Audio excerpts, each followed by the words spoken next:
It was sold to the world as a fairy tale romance, a divine intervention that would finally complete the Brown family puzzle. But when you strip away the soft focus filters and the carefully crafted narrative, the arrival of Robyn Brown ceases to look like a simple addition to a plural family.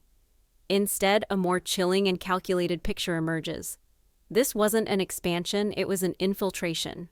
This is the story of a slow-motion hostile takeover, a masterclass in social and emotional strategy that systematically targeted, weakened, and ultimately dismantled a 20-year family structure from the inside out, leaving one woman on the throne of a kingdom of ruins.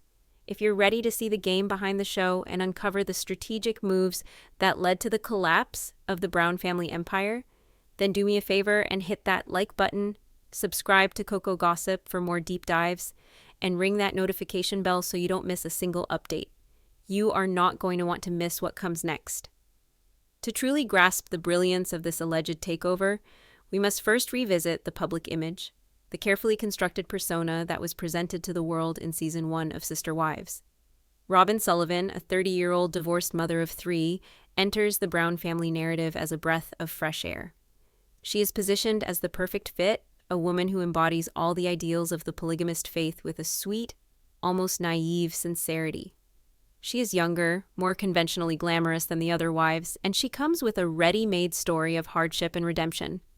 As a single mother who had a difficult first marriage, her embrace of the principle is framed as a heartfelt conversion, a genuine belief in the celestial promise of plural marriage. Kody's courtship of Robyn is presented as nothing short of a destined love story. We see him giddy, lovesick, breaking his own rules about public displays of affection. He is completely and utterly smitten. This isn't just another wife joining the family. This is Kody finding his soulmate, a narrative that immediately, if subtly, places Robyn in a different category from the other 3 women he had been married to for nearly 2 decades. The show's producers leaned heavily into this romance angle. We were shown stolen kisses, long drives, and deep emotional conversations. Robyn was not just a potential sister wife. She was the protagonist of a love story, and Kody was her leading man. Crucially, the other wives, Meri, Janelle, and Christine, are initially portrayed as welcoming and supportive. While hints of jealousy and insecurity are present, particularly from Christine, the overarching narrative is one of acceptance. They are shown helping Robyn prepare for her entry into the family, offering advice and expressing their belief that she will complete their family circle. They saw her as another partner, another mother for their collective children, another pillar of support in their unconventional life. They believed they were adding a 4th spoke to the wheel, strengthening the entire structure. They had no idea they were welcoming in a woman who, according to a growing body of evidence and insider theories, was not there to join their family, but to replace it with her own. This initial image of the perfect, sweet, and devoted newcomer was the most critical part of the strategy. It was the camouflage that allowed the infiltration to begin, the sugar-coating that made the poison go down smoothly. Behind the public facade of a destined romance and a welcoming sisterhood, a series of calculated moves began to unfold almost immediately, each one subtly but systematically establishing Robyn's dominance and shifting the family's center of gravity. These weren't overt power grabs, but strategic plays executed with a deftness that left the other wives feeling confused and off balance, often unable to pinpoint exactly why they felt their standing in the family was beginning to erode. The first, and perhaps most symbolic of these plays, was the incident of the wedding dress. On the surface, it seems trivial, but in hindsight, it was a microcosm of Robyn's entire strategy. We are shown a heartwarming scene of Meri, Janelle, and Christine joining Robyn to help her pick out a wedding dress for her spiritual union with Kody. It's presented as a bonding moment, an act of sisterly solidarity. They offer their opinions, they share in her excitement. It is a performance of inclusion, a beautiful picture of what the sisterhood is supposed to be. However, it was later revealed that this entire exercise was a charade. Robyn had already secretly chosen her own wedding dress, a different dress, without their input. The joint shopping trip was nothing more than a performance designed to give the illusion of collaboration, while the real decision had already been made unilaterally. This established a pattern that would repeat itself for the next decade. Performative inclusion followed by a private, unilateral decision made between Kody and Robyn. It was a way to manage the other wives, to make them feel involved and valued, while simultaneously rendering their opinions and desires completely irrelevant. The second major strategic play was far more audacious and sent a much clearer signal about the new pecking order. While Christine, the third wife, was in the final agonizing days of her pregnancy with Kody's 13th child, truly, Kody and Robyn embarked on an extravagant 11-day honeymoon. Let's pause to consider the context. In the Brown family's own stated ideology, the birth of a child is a sacred, family-wide event. The mothers are supposed to be there to support one another. Kody, as the patriarch, is supposed to be present and available. Yet, at the most vulnerable time for one of his established wives, he physically removed himself from the family unit for an extended period to indulge in a romantic getaway with his newest wife. This was not just a honeymoon, it was a declaration of priority. It was the first major signal that Robyn's needs, her desires, and her new relationship energy would now supersede the established traditions, protocols, and even the biological needs of the existing family. Reports from sources close to the family have suggested that the honeymoons Kody took with his first 3 wives were significantly shorter and less lavish, often squeezed in around the demands of a growing family and a tight budget. Robyn's 11-day extravaganza was a clear break from that precedent. It was a message to the other wives, and especially to a heavily pregnant Christine, that their place in Kody's emotional world had been permanently downgraded. The king had a new favorite, and the court was expected to simply deal with it. But the most significant and arguably most brilliant strategic play of this early phase was the push for a legal marriage. For 20 years, Meri had been Kody's only legal wife. While they preached that spiritual marriage was what mattered in the eyes of God, the legal status provided a tangible connection to the outside world, conferring rights of inheritance, power of attorney, and a host of other legal and financial protections. The narrative presented on the show for the legal divorce from Meri and marriage to Robyn was a noble and selfless one. It was all about adopting Robyn's 3 children from her previous marriage. It was framed as Kody stepping up to be a legal father to these children he had come to love. However, re-examining this event through the lens of a hostile takeover reveals it as a stunning power grab. While adopting the children was a part of it, the primary consequence was the transfer of legal power from the original matriarch, Meri, to the newcomer, Robyn. In one swift move, Robyn leapfrogged over Janelle and Christine, who had been in the family for 17 and 16 years respectively, to become the legal Mrs. Kody Brown. This wasn't just symbolic, it had profound real-world implications. It secured Robyn's and her children's legal claim to Kody's assets and future earnings, a claim that now superseded that of the other wives and their 12 biological children. An exclusive theory that has long circulated among dedicated show analysts is that this was Robyn's endgame from the very beginning.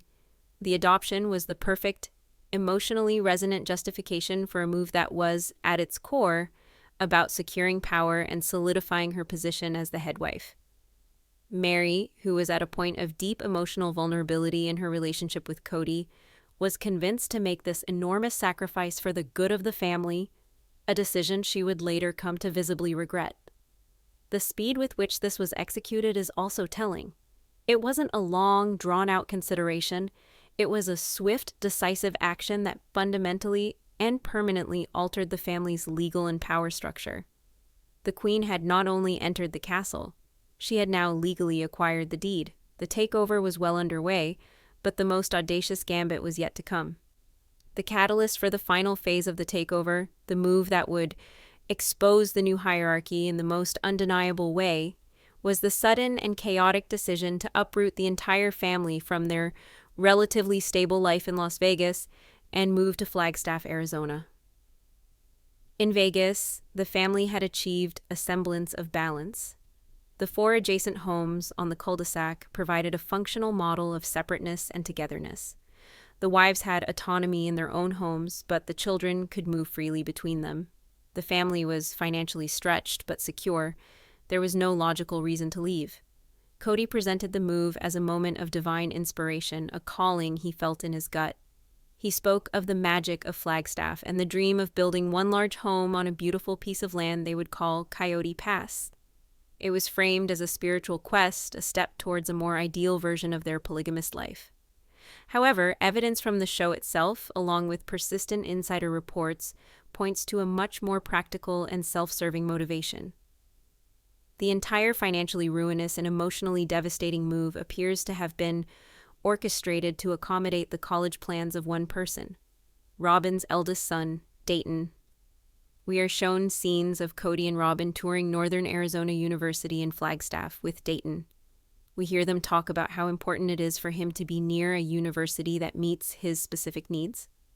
While the needs of a child are important, the theory argues that in a family with, at the time, 18 children, the life plans of one child had never before dictated the relocation of the entire 19-person clan. The other children had been expected to find their own way, to attend college where they were accepted, often with little financial support from the family. But for Dayton, Robyn's son, the entire family was expected to uproot their lives, sell their homes in a precarious market, and move to a new city where they had no jobs and no concrete housing plan. The other wives were visibly bewildered and resistant. Janelle, the family's pragmatist and financial planner, was horrified by the financial recklessness of the move. Christine was heartbroken to leave the family support system she had in Utah, which was a short drive from Vegas. Meri was, as usual, simply swept along by the tide. But their objections were overruled. Kody, with Robyn's full support, presented the move as a non-negotiable decree. This was the ultimate power play. It demonstrated that the family's major life decisions were no longer being made by a council of 4 wives and a husband. They were being made by Kody and Robyn for the benefit of Robyn and her children. The needs of the many were now being sacrificed for the desires of the few. If the move to Flagstaff was the Queen's gambit, then securing $1 million house amidst the chaos was the checkmate. The family arrived in Flagstaff in a state of disarray. The dream of immediately building on Coyote Pass was a fantasy. The reality was a scramble for housing. Meri was in a rental far from everyone else. Janelle and Christine were in modest rental homes. The family's finances were in tatters, hemorrhaging money on mortgages for their unsold Vegas homes and now multiple rental properties in one of the most expensive cities in Arizona. It was a crisis of their own making, and in the midst of this financial turmoil, Kody and Robyn made their move. While the other wives were being told to tighten their belts and make do, Robyn, with Kody's blessing, purchased a sprawling 4,400 square foot home for nearly $1 million. This wasn't just a house, it was a palace. It became the undeniable physical proof of the new hierarchy. There was no longer any pretense of equality. While Janelle would eventually be forced to live in an RV on the undeveloped Coyote Pass property, and Christine would remain in a rental until she fled the state, Robyn was living in a mansion. This home became the new seat of power. It was where Kody spent the vast majority of his time, effectively living as a monogamous husband. The disparity in living situations was a constant, glaring reminder to the other wives of their new, diminished status. They were no longer equal partners in a shared enterprise. They were satellites, orbiting the bright, burning star of Kody and Robyn's new, exclusive life. The takeover was no longer a secret, subtle operation. It was now out in the open, displayed in property deeds and square footage. The Queen was in her castle, and the other wives were left outside the gates. The coup was all but complete. The only thing left was for the vanquished to admit defeat. With the family fractured and financially bleeding in Flagstaff, and Robyn safely ensconced in her $1 million palace, the subtle, strategic phase of the takeover was over. The coup was now in the open, and the disparity was too glaring to ignore. This set the stage for the final, brutal act of the drama, the confrontation. But this wasn't a battle for reconciliation.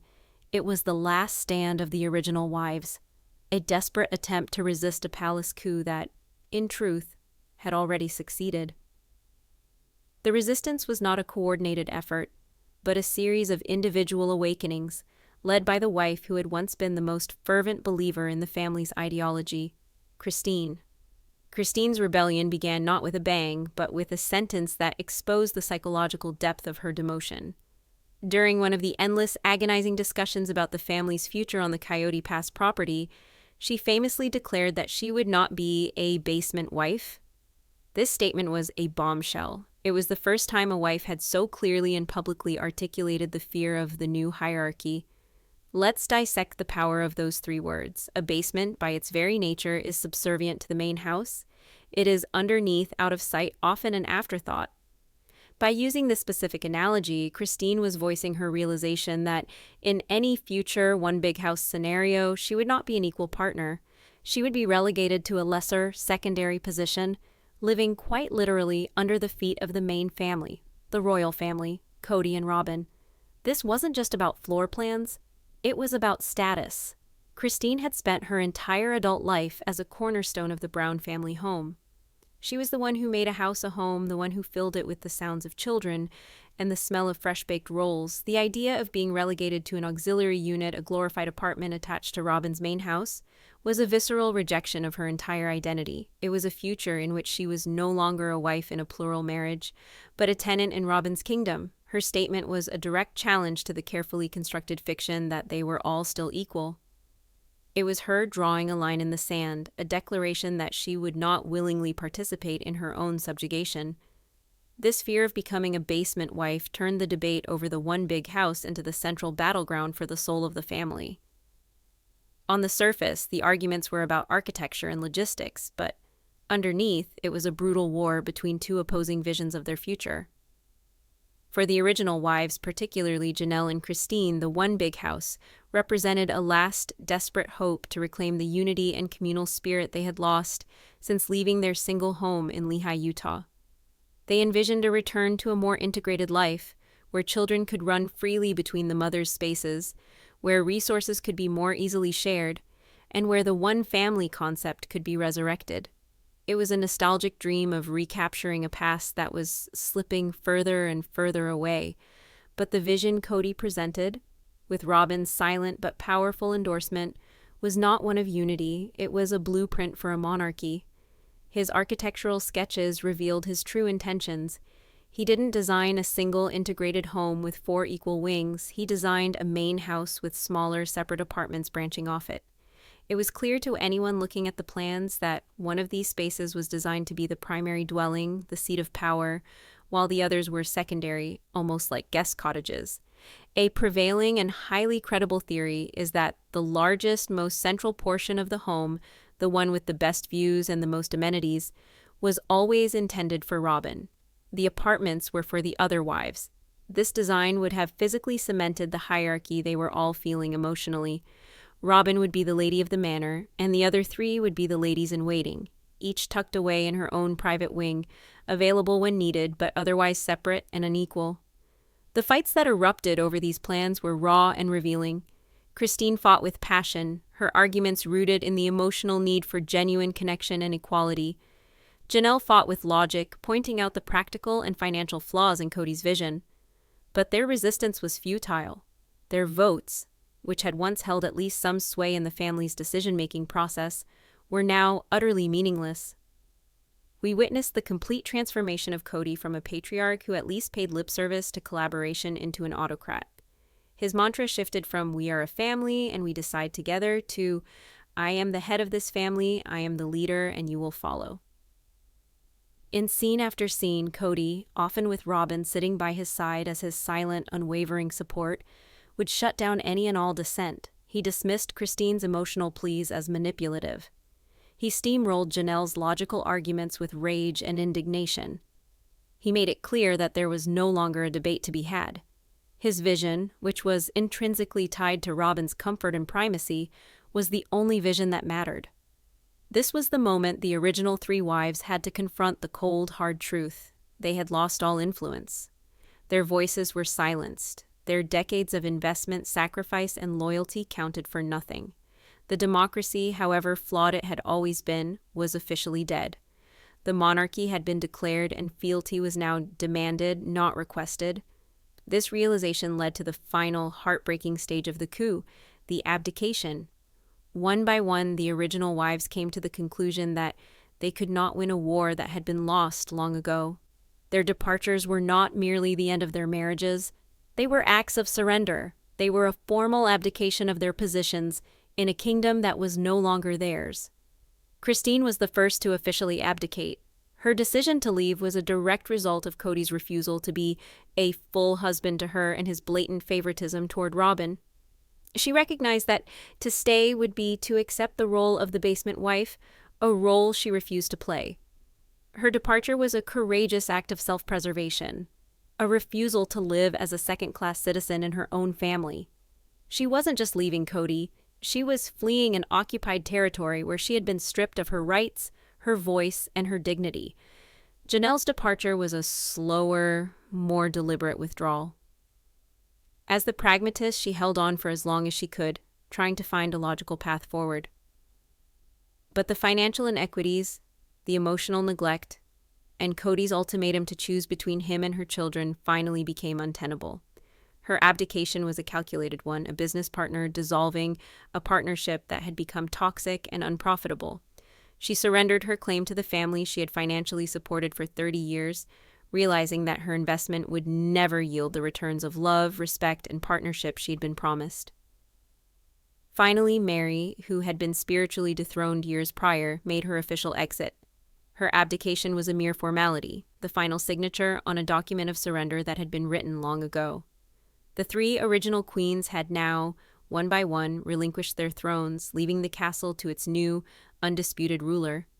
The coup that began with a secret wedding dress choice had ended with the complete dissolution of the original family. The aftermath of the palace coup is a quiet, almost eerie scene. The takeover is complete, the dust has settled, and standing amidst the rubble of a once sprawling family is the victor, Queen Robyn. She has achieved, through years of masterful strategy and the unwavering support of a devoted king, what she seemed to have wanted all along, a monogamous marriage in all but name, with the financial infrastructure of a polygamous clan. She has Kody's undivided attention, his legal and spiritual devotion, and the family's prime asset, the grand house that serves as their isolated fortress. The original Brown family, the one that for over a decade captivated a nation with its complex and chaotic dynamics, is officially dissolved. In its place is the Brown-Sullivan dynasty, a nuclear family that was built on the foundations of the old one, but which bears little resemblance to the bustling communal tribe it replaced. Kody and Robyn are left as the solitary rulers of a vastly diminished kingdom. They are the victors of a war that, for the longest time, nobody else even knew they were fighting. But it is a Pyrrhic victory. The spoils of war are a quiet mansion, a mountain of debt, and a legacy of fractured relationships. The laughter and chaos of 18 children running between 4 homes have been replaced by the quiet echo of a handful of children in a house that is far too big for them. Kody, the once proud patriarch of a massive clan, is now estranged from many of his older children, who saw his favoritism for what it was and chose to side with their mothers. The man who once preached the gospel of family unity is now the architect of its destruction. Robyn, the queen, now sits on her throne.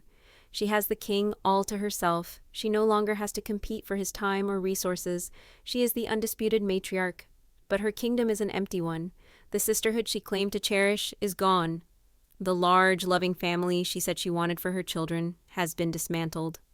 A poignant insider report suggests that Robyn is more isolated than ever, grappling with the public perception of her as a homewrecker and the private reality of living with a bitter, angry man who has lost most of his family. The crown, it seems, is far heavier than she ever imagined. The hostile takeover of the Brown family serves as a chilling case study in human dynamics. It was a slow, methodical infiltration, executed with a blend of emotional manipulation, strategic calculation, and a deep understanding of the weaknesses within the existing power structure. From the performative inclusion of the wedding dress shopping trip to the legal checkmate of the marriage certificate, from the devastating gambit of the Flagstaff move to the physical manifestation of power in her million-dollar home, every step was a deliberate move on a chessboard that the other wives didn't even know they were playing on. In the end, Robyn Brown did not just join a family, she conquered it. She outplayed, outmaneuvered, and outlasted her rivals, leaving her as the last wife standing. Long live the queen, alone in her castle with her king, the solitary rulers of a kingdom of memories and regrets.